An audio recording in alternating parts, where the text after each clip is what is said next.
Hello. Continuing my look at resource mobilization and the Babi movement, I want to turn to Babi strategy and goals. As these remarks are based on an old paper Moojan, Momen and I wrote back in 1986, entitled The Babi Movement, Resource Mobilization Perspective. Before I begin, let me make two general points about this series of videos. First, there's still a lot of work to be done in the field of Babi studies. I'll note some of the modern academic works on the Babi religion as a religious movement in the notes below. No doubt further research will add to our understanding of this complex series of developments. Secondly, the paper on which these remarks are based is primarily sociological in intent, to see in what ways a particular theory within the sociology of social movements is relevant to our understanding of the Babi movement. Apart from including original research on the social and ethnic composition of the Babi movement, its historical aspects largely reflect the academic work available to us at the time of writing 35 years ago now. So, strategy and goals. All social movements need to organize their resources in order to secure their objectives. As organizations, successful social movements must achieve certain goals to motivate, integrate, and direct their memberships, and to maintain their existence. In the case of the Babi movement, these various objectives were closely interlinked, particularly as the full Messianic import of the movement became apparent. Shi'is believe that the anticipated return of the hidden Imam will revolutionize the whole world and usher in the day of resurrection. The Babis believe themselves to be the elect who would recognize the Imam, or initially his agent, and were thus charged with the recreation of the world. Their existence as a community was itself an integral part of the process of transformation. Given these revolutionary expectations and objectives, the question of overall strategy naturally comes to the fore. The Babis wanted to establish a theocracy, initially in Iran and ultimately in the whole world. How was this to be accomplished? The traditional Islamic expectation was that the Imam, returned as the Mahdi, would wage holy war against the ungodly. This view was initially reiterated by the Bāb. Thus, in his early writings, the faithful were summoned to prepare for the forthcoming day of slaughter, when they would slay the unbelievers and thus purify the earth for the promised one. Does this mean that the Babis were consciously and preparedly insurrectionary in intent, as various scholars such as Mankel Bayat, for example, have recently argued? As yet, we remain unconvinced. In terms of formal doctrine, the Bab's initial endorsement of the concept of holy war, jihad, was not a call to his followers to straightaway engage in such a struggle. Moreover, as the Bāb retained for himself the exclusive right to call such a holy war, none of his followers could legitimately have called one on his behalf. Later, after 1848, Babi doctrine changed. In the most systematic of his later works, the Persian Bayan, the Bāb made only passing reference to holy war. He also stated that no one should be slain for unbelief.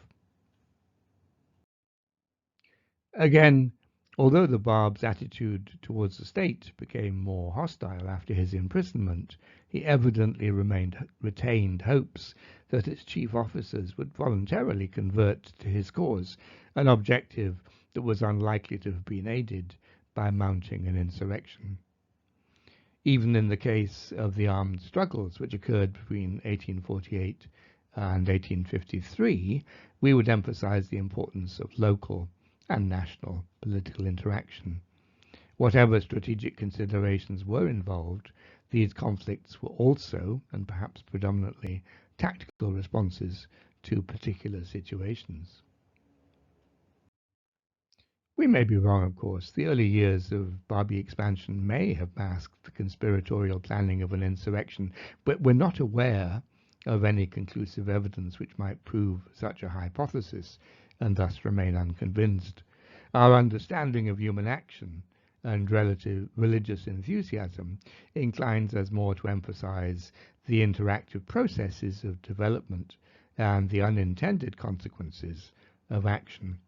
Indeed, if the Babis had made a plan of insurrection, then given their degree of organization, we would have expected it to have led to a far more coherent and coordinated campaign of action than in fact was the case. If, as we maintain, the Babis were not consciously and preparedly insurrectionary, then what was their specific strategy? Indeed, did they have one? For the present, we reserve judgment. Certainly, they sought to win public support and gain adherence, which we may identify as a primary goal.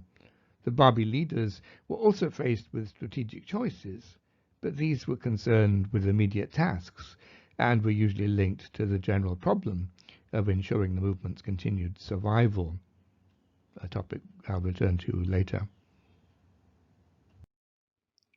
For the early years of Babi expansion, the manifest and immediate goals of the movement were to win public support and gain adherence.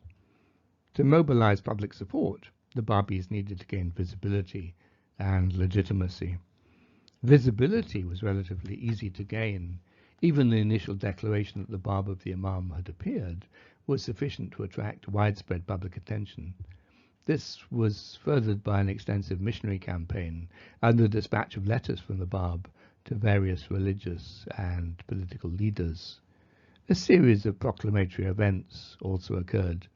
These included the Bab's public declaration of his mission during his pilgrimage to Mecca, the planned gathering of believers in Karbala to await the Imam in January 1845, which in fact was cancelled, and the changing of the call to prayer to include the name of Ali Muhammad as the Bab. The public challenges, the mubahalas, made by several Babi disciples to leading ulama, also served that purpose, as did the resultant denunciations and attacks which were meted out to them. Legitimacy was far more difficult to attain. The Babis might win public attention, but they were relatively powerless to shape the public definition of their movement. Apart from informal contacts and group associations, communicative control of public opinion was dominated by the ulama. Those Babi converts who were prominent clerics were able to exert influence, but in general the ulama closed ranks against the Babis and denounced them savagely from their pulpits. With the initiation of bloody confrontation and persecution, the Babis became practically powerless to combat the malicious representation of their motives and morals. In this context, heroic struggle and martyrdom remained the only means for the Babis to demonstrate the truth of their cause. Questions of authority were also important. Unlike the various clerical contenders for the leadership of Shi'ism, the Bab had no established religious position on which to base his claim to authority. Similarly, though some of his first disciples were well-respected students of Sayyid Kazem, none of them were sufficiently influential to secure the ready allegiance of others for their new master. Even Mullah Hussein Bushrui, the first and initially the most influential of his disciples, lacked the formal authority to possess a following of his own. Only with the later conversion of a few of the leading ulama were the advantages of established position brought to the aid of the new movement, but these advantages were localized in nature and tangential to the overall development of legitimacy claims promulgated by the Babi leaders. The importance of charismatic authority. But the Babi leaders were restricted in their attempt to legitimate their movement. In terms of the possible basis of legitimacy, the Bab's claims were largely and necessarily charismatic in nature. Sheikh Ahmed and Sayyid Kazem had exercised their authority both on the basis of their traditional roles as religious scholars and jurisconsults, and on their charismatic claims to privileged visionary access to the sacred knowledge of the Imams. Lacking any established religious position or clerical training, the Bab's claim to authority, by contrast, was justified almost solely on charismatic grounds. Ultimately, as he himself made clear, legitimation of his authority rested in the believer's response to the sacred power manifested in his person and his writings. Traditional or rational proofs were not regarded as sufficient validation of his claims. Such a stance undoubtedly made public legitimation of the movement more difficult. For the believers, the implications were revolutionary, however, enhancing commitment and facilitating the acceptance of radical changes in the movement's claims and ethos during its later development. Thank you very much for listening, and particular thanks to my patrons for their kind support and encouragement, always appreciated. You're very welcome to support my channel, like and share the videos if you will, comment on them if you want to, subscribe if you want to be notified of future videos, and I'll give Patreon and PayPal links below for those who want to provide practical support. Next week we'll talk about organization and commitment. Have a good day.